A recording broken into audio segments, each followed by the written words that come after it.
Hola, soy el doctor Javier Melchor Ruán del Instituto Nacional de Cancerología. Soy cirujano oncólogo adscrito al Departamento Hepatopancreato-Biliar.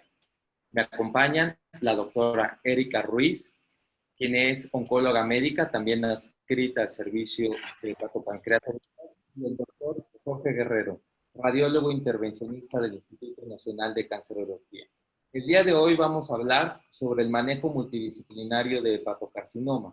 Nosotros todos los lunes revisamos en un tumor board todos los pacientes que tenemos con esta patología y vamos tomando decisiones para el adecuado tratamiento de nuestros pacientes.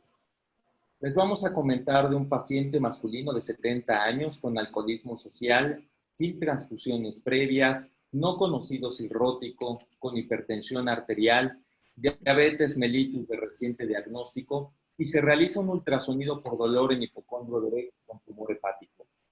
Doctora Erika Ruiz, ¿algún factor de riesgo para hepatocarcinoma en este paciente? El factor de riesgo de este sujeto es la diabetes mellitus, pero no hay que olvidar que en América continente tenemos un grave problema de obesidad, que esto favorece la estatosis hepática, que es otro problema al que nos encontramos. Y lo segundo sería contaminación de granos por aflatoxinas y en menor medida infecciones virales, que bueno, en nuestro paciente esto no lo tiene. En sus laboratorios, efectivamente, el perfil viral resulta negativo y el resto de laboratorios se consideran dentro de parámetros normales. Leve elevación de las transaminasas, la bilirrubina total en 1.1 y las plaquetas en 164.000. Se realizó así, en caso de ser cirrótico, un Child-Pugh-DA. Los marcadores tumorales ligeramente elevados, alfa-fetoproteína de 12 y el marcador tumoral CA19 50.3. Esta es la resonancia magnética, que fue el primer estudio de elección que se consideró después del ultrasonido. ¿Nos puede informar algunos detalles de la resonancia, doctor Guerrero? Sí, bueno, tenemos una resonancia en corte axial y coronal. Si se fijan, algo importante, este hígado no tiene bordes lobulares ni tampoco bordes irregulares. Por tal motivo, por imagen, no podemos decir que es un hígado cirrótico. Tenemos una lesión hipervascular. A nivel del corte coronal, la vemos que está desplazando un poco lo que viene siendo la vena cava. Y en el nuevo corte, observamos que hay un lavado. Este lavado es típico en las lesiones de hepatocarcinoma, pero no podemos decir que es un hepatocarcinoma, ya que por imagen el hígado no tiene datos de cirrosis. Volvemos a ver otras lesiones más pequeñas, las cuales también son hipervasculares, por lo menos la del segmento 5, la puntiforme, pero la del segmento 6 es una lesión que no realza a la hora de administración del contraste. Entonces, con esta situación, pues lo más indicado podría ser hacer una biopsia de las lesiones y del hígado. ¿Qué lesiones son las que biopsiaría? Primero la lesión hipovascular, que está en el segmento 6, ya que no tiene un comportamiento típico si llegara a ser un hígado cirrótico de un hepatocarcinoma. Las lesiones menores a 1 centímetro, ¿las dejaríamos en vigilancia o las biopsiaríamos igual? Normalmente, cuando las lesiones miden menos de 1 centímetro, pueden ser nódulos de regeneración. Entonces, estamos en un espacio en el cual lo mejor es la vigilancia. Se realiza biopsia de la lesión mayor y el reporte histopatológico fue un hepatocarcinoma bien diferenciado. Además, se realizó biopsia de parénquima y se reporta cirrosis hepática macro y micronodular. De tal manera que se completa la estratificación del paciente. ¿Tendría algún papel realizar PET? A este paciente se le realizó gamagrama óseo y se realizó TAC de tórax con la finalidad de descartar metástasis pulmonares y óseas que representan entre el 10 y el 15% de los pacientes que tienen lesiones más de 5 centímetros. ¿Habría algún papel para realizar este PET, doctora Ruiz? Pues fíjate que el papel del PET en hepatocarcinoma está como un poco acotado debido a su baja sensibilidad. Podría buscar en enfermedad extrahepática, pero en este caso ya se hizo con la tomografía torácica y con el gamagrama óseo. Realmente creo que sería de más el realizarlo. De acuerdo. Y para descartar datos de hipertensión portal, se realizó una endoscopía en la cual se reportan varices esofágicas pequeñas sin datos de mal pronóstico. De tal manera que tenemos como datos indirectos de hipertensión portal estas varices y la trombocitopenia. Realmente esplenomegalia no se visualizaba en los estudios de extensión. En resumen, tenemos un paciente de 70 años que es hepatocarcinoma, se clasifica BCLC-B al ser multicéntrico, una lesión de 70 milímetros, otra que sin ser atípica, en el contexto es muy sospechosa de 21 milímetros, en un hígado cirrótico Child-Pugh-A con hipertensión portal leve. En el consenso que realizamos los cirujanos, probablemente pudiera ser una lesión resecable. Tendríamos que valorar cuál es el remanente hepático. Si es más del 40%, pudiera intentarse una cirugía. Sin embargo, hay que notar varias características. Tiene lesiones multinodulares que en este momento están catalogadas como inespecíficas y no sabemos cómo se van a comportar en el tiempo. Probablemente dejemos un remanente hepático límite o pequeño y además en el tiempo surjan nuevas lesiones. Sabemos que los pacientes con lesiones oligonodulares no son los mejores candidatos a cirugía. Me gustaría saber la opinión de la doctora Ruiz con respecto al ofrecer un tratamiento sistémico a este paciente. Sabemos que hace 3 años solamente disponíamos del sorafenib, pero ¿qué tal ahora proponer un manejo sistémico a este paciente, doctora Ruiz? Sí, doctor Melchor, es muy interesante la pregunta y mucho más interesante las opciones de manejo que ya tenemos para este grupo de pacientes. Como usted bien lo dijo, los inhibidores de tirosina sinasa fueron los que iniciaron, después vino incluso un estudio de no inferioridad con levantinib, pero hoy en día tenemos la combinación de bevacizumab y atezolizumab. Y curiosamente, todos sabemos el gran beneficio que ha demostrado esta combinación, pero hace un par de meses se demostró incluso que en población mayor de 65 años, las ventajas que demuestra en términos de supervivencia global son mucho mayores, de acuerdo a los resultados que se presentaron en ESMO gastrointestinal hace 2-3 meses, con respecto a los menores de 65 años. Entonces, estamos hablando de una combinación que si en ese momento, cuando tuvimos al paciente, le hubiéramos usado, seguramente le hubiera ido muy bien, puesto que cuando se comparó esta combinación con sorafenib, pues la mediana de supervivencia de los pacientes con el TKI era de 14 meses y con la combinación con esta dueta de bevacizumab y atezolizumab ni siquiera se ha alcanzado la media. Entonces yo creo que algo muy importante también es la calidad de vida y hago mucho énfasis porque los inhibidores de TKI, pues esta reacción mano-pie que suelen presentar, pues sí es una situación a tomarse en cuenta, sobre todo en pacientes mayores de edad. Doctor Jorge Guerrero, ¿qué terapia locorregional podríamos ofrecer a este paciente? Pues ahorita ahí podríamos tener solamente dos. Como está fuera de tratamiento curativo en este momento, podría ser lo que viene siendo una TACE o pues un ITRIO 90 que es la TARE. En pocas palabras serían las dos cuestiones que se le pueden ofrecer. ¿Qué podríamos ofrecer a la lesión más pequeña? Bueno, la lesión más pequeña, como no es hipervascular, ni TARE ni la TACE le va a ayudar. Entonces podríamos hacerle una microondas o una ablación por radiofrecuencia, ya que como mide 21 milímetros, pues podría desaparecer con un tratamiento de estos. Al paciente, bueno, ya hablamos sobre estas alternativas de tratamiento, hablamos de cirugía. En el trasplante sabemos que está fuera de criterios de Milán, teniendo 70 años con esas lesiones. Ya nos hizo favor el doctor Guerrero la posibilidad de establecer quimioembolización y radioembolización. El realizar embolización portal y cirugía, ya realizamos acotamientos, alguna acotación al respecto y el tratamiento sistémico, la doctora Ruiz nos habló al respecto. De tal manera que en una reunión multidisciplinaria se estableció quimioembolización de la lesión mayor, ya que en nuestro medio aún todavía no está disponible la radioembolización, y se solicitó biopsia y ablación de la lesión de 21 milímetros. ¿Nos puede comentar estas imágenes, doctor Guerrero? Sí, bueno, aquí es un cateterismo selectivo de la arteria hepática derecha, en el cual se coloca medio de contraste observando un aumento o un flush que viene siendo la lesión hipervascular, en la cual tenemos las 4 lesiones. Las 2 del lado izquierdo son antes de tratamiento. Después se vuelve a hacer un disparo en la del lado derecho superior, en el cual ya no vemos la lesión con el flush, ya no vemos la parte que refuerza. Y en la parte inferior a la derecha es un control en el cual ya no vemos flujo tanto en la lesión hepática ni en las ramas distales de, el hígado derecho.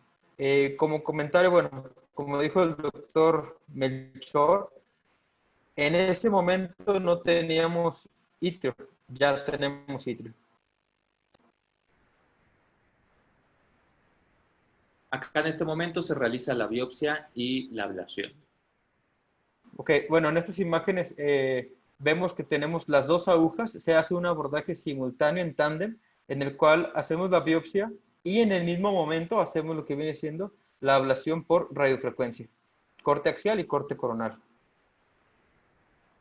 La biopsia de la lesión en el segmento 6 se reporta como un carcinoma hepatocelular bien diferenciado al igual, de tal manera que confirmamos que tenemos 2 lesiones. Este es el control posterior a la primera quimioembolización. ¿Cuál sería su consejo de en qué momento realizar estos controles, doctor Guerrero? ¿Cuántas quimioembolizaciones y cada cuánto tiempo es lo que realizan en el instituto? Ok, bueno, primero, las lesiones normalmente las hacemos entre los 2 meses y medio a 3. Normalmente una embolización no es suficiente, y mucho menos con este tamaño.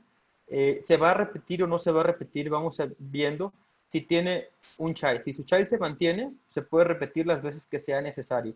Si tenemos un aumento en el child, en por lo menos 2 puntos, ya no es lo más indicado hacer una quimioembolización, aunque el paciente esté en adecuada, por ejemplo, en un child B, pero si tuvo 2 puntos en aumento, lo más indicado es tratar de no hacerlo. Si el paciente sigue con los mismos puntos de child, lo podemos hacer las veces que sea necesario.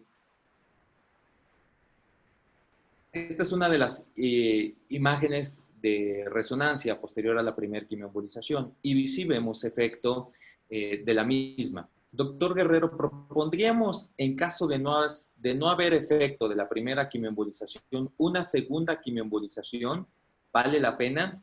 O si después de 2 propondríamos una tercera, ¿cuál sería su comentario al respecto? Bueno, siempre es indicada una segunda quimioembolización, aunque estemos en enfermedad estable. La enfermedad estable no significa que no haya tenido éxito, más bien tuvo éxito parcial porque su tumor no creció. Estamos hablando que se hizo 3 meses antes. Entonces, para decir que una TASE no está funcionando, es que después del segundo TASE no tengamos ningún beneficio. Pero si en el segundo TASE tenemos beneficio, podemos dar la tercera, la cuarta, mientras tengamos un child estable. De acuerdo. Teniendo este paciente un child estable, doctora Ruiz, ¿en algún momento se propuso el manejo con sorafenib posterior a quimioembolización? Probablemente hoy en día con la inmunoterapia estemos en otro terreno sobre el beneficio de esto. ¿Nos pudiera hacer algún comentario al respecto? Bueno, Javier, fíjate que hasta donde yo tengo entendido, de acuerdo a las últimas guías, después de una terapia arterial, el uso, por ejemplo, de los TKIs se dan cuando hay tejido residual o recurrente. Si tú ahora me preguntas con respecto a la inmunoterapia en esta especie de adyuvancia, creo que la información todavía no es contundente al respecto. Este es el reporte oficial de la resonancia posterior a la primera quimioembolización, donde se reporta que en la lesión de mayor tamaño persiste en zonas de realce temprano. El tejido tumoral viable mide 3.3 por 2 centímetros. En el segmento 6, cambios por la ablación. Y el resto de las lesiones en los diversos segmentos se siguen reportando menores a 1 centímetro, por lo cual se siguen considerando como atípicas, aunque deben continuar en estrecha vigilancia por la posibilidad de que pueda en algún momento desarrollarse hepatocarcinoma. De tal manera que podemos resumir la lesión del hepatocarcinoma con disminución del 30%, y la disminución de 58% del tamaño de la lesión en el segmento 6. A mí me gustaría que el doctor Guerrero complementara aún los tratamientos de forma local. En este momento, con todas esas lesiones, aún no me gustaría plantear la posibilidad de una cirugía. ¿Cuál es su comentario, doctor Guerrero? Okay, bueno, sí podríamos darle una nueva tasa a lo que viene siendo la lesión de mayor tamaño. La lesión del segmento 6, yo creo que no le haríamos absolutamente nada. Aunque diga ahí disminución del 58%, hay que recordar que las ablaciones por radiofrecuencia normalmente aumentan de tamaño y nunca desaparecen. Como esta es una lesión atípica, yo a esta lesión no le haría absolutamente nada. Para mí podría estar muerta. Lo único que sí le daría una nueva tasa. Técnicamente es posible desde esa arteria selectiva darle quimioembolización a toda la lesión, porque ¿qué tal, doctor Guerrero, si esa lesión tan grande también puede hacer algunas ablaciones en algunas áreas, como de forma combinada tratar esta misma lesión? ¿Cuál sería su comentario? Bueno, simplemente por el tamaño que tenía la lesión desde inicio, 7 centímetros, subcapsular, estas lesiones siempre van a tener o casi siempre van a tener unas arterias parásito. Podemos tener arterias de la mesentérica, de la misma hepática, de las frénicas o hasta mismas intercostales. Podría ser el caso, sí. Hay nuevas técnicas en las cuales podemos hacer una combinación de ablación con radiofrecuencia, quimioembolización. ¿Esto para qué? Para tratar de quemar la lesión en el centro y toda la periferia con un tipo de isquemia. Entonces, ¿podría ser candidato? Por supuesto. Bueno, de hecho fue lo que planteamos, una nueva quimioembolización y nuevamente radiofrecuencia de esas áreas que todavía permanecían viables. Y la lesión del segmento 2, que todavía daba ciertas dudas, se mantenía en vigilancia. Esto es posterior a esos estudios. Vamos a ver qué opina, doctor Guerrero. Ok, bueno, pues si se fijan, la lesión ya disminuyó en su tamaño, yo creo que más de un 80%. Solamente tenemos un pequeño realce en la parte periférica de la lesión, pegado hacia la vena cava. ¿Qué pudo haber pasado aquí? Ok, si hacemos la ablación por refrecuencia o la microondas, la vena cava o el flujo de la vena cava hace que esta lesión no se pueda quemar. Entonces, el calor se nos fuga. ¿Qué sería la decisión? Pues probablemente vigilancia. ¿Por qué? Porque ya no podemos hacer un tratamiento más pegado a la vena, porque lo más seguro es que lo podemos complicar. Sin embargo, ya desde el punto de vista de respuesta, esta ha sido extraordinaria. Podemos decir que este paciente ha tenido un downstaging y de esta manera debemos considerar un tratamiento más definitivo. En realidad, el comportamiento biológico del hepatocarcinoma nos está abriendo la posibilidad de ofrecer algún otro tipo de tratamiento. Sin embargo, aún quedan muchas dudas sobre las lesiones más pequeñas de 1 centímetro, de tal manera que se sesiona con el equipo de trasplantes con la finalidad de dar un poco más de tiempo, se indica un cuarto ciclo de quimioembolización y pedimos nuevamente estudios complementarios. Pedimos una tomografía tóraco-abdominal donde se reporta no haber lesiones pulmonares, se reporta la tomografía como la lesión de 4 por 3 centímetros, como comenta el doctor Guerrero, con un reforzamiento periférico. Y la otra lesión, la que se ablacionó la primera vez, se reporta completamente hipodensa de 3.6 por 2 centímetros. Y tomográficamente se visualiza una lesión de 7 milímetros y otra de 8 milímetros. De tal manera, esta es la lesión que se visualizaba junto al sitio de ablación. Como ven, es hipervascular. Este es el gamagrama óseo, que es negativo para las lesiones blásticas metastásicas. La alfa-fetoproteína, que empezamos en 12, ahora está en 3.9, el CA19-9 es prácticamente negativo. Se hacen estudios complementarios como a todos los pacientes candidatos a ponerse en lista para trasplante con una espirometría normal, un ecocardiograma con FEBI del 71%, perfil tiroideo normal, se repitió el perfil para hepatitis y se reporta negativo. Esta es la última resonancia magnética de control antes de ponerse el paciente en lista de trasplante. ¿Cuál es su opinión, doctor Guerrero? Bueno, es la resonancia magnética en la cual vemos un corte sagital y un corte axial, en el cual a la aplicación del medio de contraste, por lo menos en esta fase, no vemos ningún reforzamiento de la lesión. Me gustaría ver algunas otras fases, a ver si hay reforzamiento periférico como en la previa, pero en esta no se identifica ningún reforzamiento. De tal manera que se pone en lista finalmente para trasplante hepático, no había enfermedad extrahepática y una muy buena respuesta a los tratamientos locales. El paciente tiene un downstaging y previo a trasplante el paciente ya tiene 71 años, era un hepatocarcinoma multicéntrico fuera de Milán, era BCLC-B, un Child-Type A.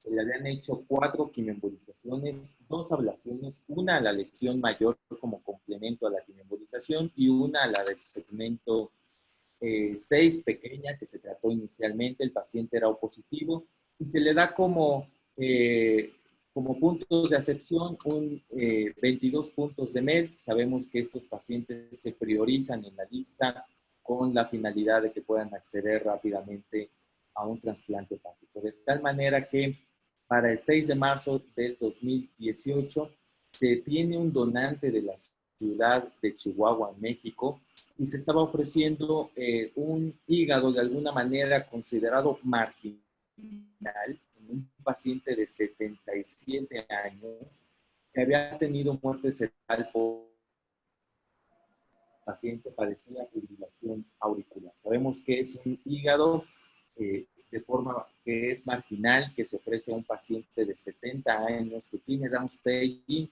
parece ser el óptimo candidato para recibirlo.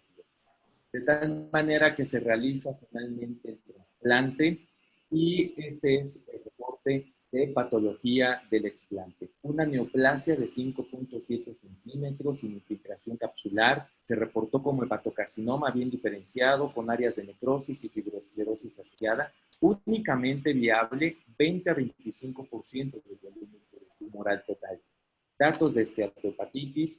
El área con cambios por la ablación sin tejido tumoral viable y sin evidencia de permeación vascular y perineal.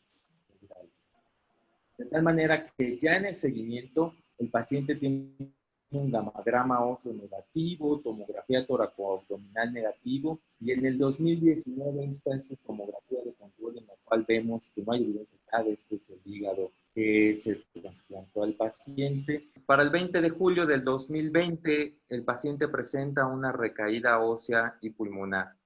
Estamos a 4 años desde que inició el manejo. Sabemos que este paciente inicialmente era considerado no candidato a una terapia curativa. Prácticamente se ofreció lo disponible en aquel momento, hace 4 años, en el 2016. Ahora, ante esta recaída, me gustaría que la doctora Ruiz hiciera un comentario sobre cuál sería el óptimo tratamiento sistémico para este paciente y a qué sería candidato ahora que presenta la recaída. Y después me gustaría que comentara con respecto a, en ese momento, si tuviéramos otras alternativas de manejo, ¿qué se pudiera ofrecer a estos pacientes? Doctora Ruiz. Sí, gracias, doctor Melchor. Bueno, hoy 4 años después, primero quiero recalcar que esto es inmejorable. Es un paciente con un hepatocarcinoma y que sabemos que su expectativa de vida realmente suele ser muy corta, pero gracias al manejo multidisciplinario, pues se ganó 4 años. Obviamente es más fácil ver en retrospectiva qué hubiéramos o qué no hubiéramos hecho. Creo yo que en este momento de la recaída pulmonar y ósea, después de un trasplante, el paciente no podrá ser candidato a inmunoterapia, puesto que dentro de los criterios de no utilización justamente es pacientes con un trasplante o bien que tengan enfermedades autoinmunes. El paciente, por tanto, si tiene un buen estado funcional, podrá ser candidato a otro tipo de terapias como inhibidores de... Ahora, algo importante a recalcar es que nosotros desde hace un par de meses dentro del instituto estamos teniendo acceso al uso extendido de bevacizumab, atezolizumab. Hemos ingresado hasta el día de ahora 8 pacientes, los cuales pues van bien. Tal cual se publicó en el estudio del New England de este año e incluso hemos observado que los pacientes, además de tener respuestas, también tienen buena calidad de vida. Esto también se hizo acotación al respecto en enero de este año en ASCO Gastrointestinal. Y también algo que yo mencionaba hace poco, diapositivas anteriores, los pacientes con edades mayores de 65 años, también se ha demostrado en el estudio, en un análisis posterior, que les va muy bien en términos de calidad de vida. Realmente cuando vemos los puntajes de los diferentes test que les fueron aplicados, pues vemos que hay una buena mejoría del estado funcional sin deteriorar pues su calidad de vida. Doctor Jorge Guerrero, algunos otros protocolos que estemos realizando actualmente. Habíamos comentado la posibilidad de dar algún manejo sistémico posterior a quimioembolización. ¿Qué opciones se abren hoy en día?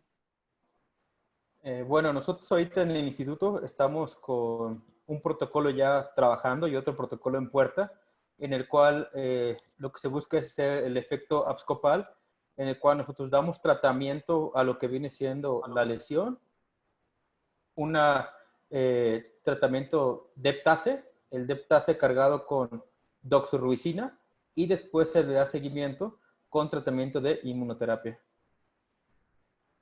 Todavía no hay resultado. ¿Mande? No, como vemos en este caso en el cual se realiza downstaging con un tratamiento locorregional, a mí me gustaría recalcar que las respuestas que estamos viendo actualmente con los nuevos tratamientos sistémicos abren y abrirán seguramente una nueva ventana para no descartar a todos los pacientes que están fuera del BCLCA 0 y A. Definitivamente, más pacientes van a ser candidatos a tratamientos curativos con los nuevos manejos sistémicos. Esa es la perspectiva que estamos viendo, ya que vemos unas respuestas muy buenas en pacientes que mantienen un estado funcional muy adecuado. Si bien el trasplante no puede ser una alternativa para todos, pero definitivamente abre la puerta también a la resección quirúrgica. Veamos qué pasa en los próximos años. Aún estas terapias en expansión están abriendo muchísimas llaves y definitivamente darán pie a muchos nuevos estudios. No me queda nada más que agradecer a la doctora Erika Ruiz, al doctor Jorge Guerrero por su participación también en este caso, que de alguna manera representa lo que hacemos día a día. Definitivamente el manejo del hepatocarcinoma no puede ser la decisión de una sola persona. Necesitamos la perspectiva que tienen no solo el oncólogo médico, no solo el radiólogo intervencionista, hoy en día también el radioterapeuta, también endoscopistas, también pues prácticamente nutricionistas, rehabilitadores, pues prácticamente es todo un equipo el que trabaja día a día con estos pacientes. Agradecemos mucho a Roche la oportunidad que nos brindan para mostrar un ejemplo de nuestro quehacer diario. Hasta la próxima.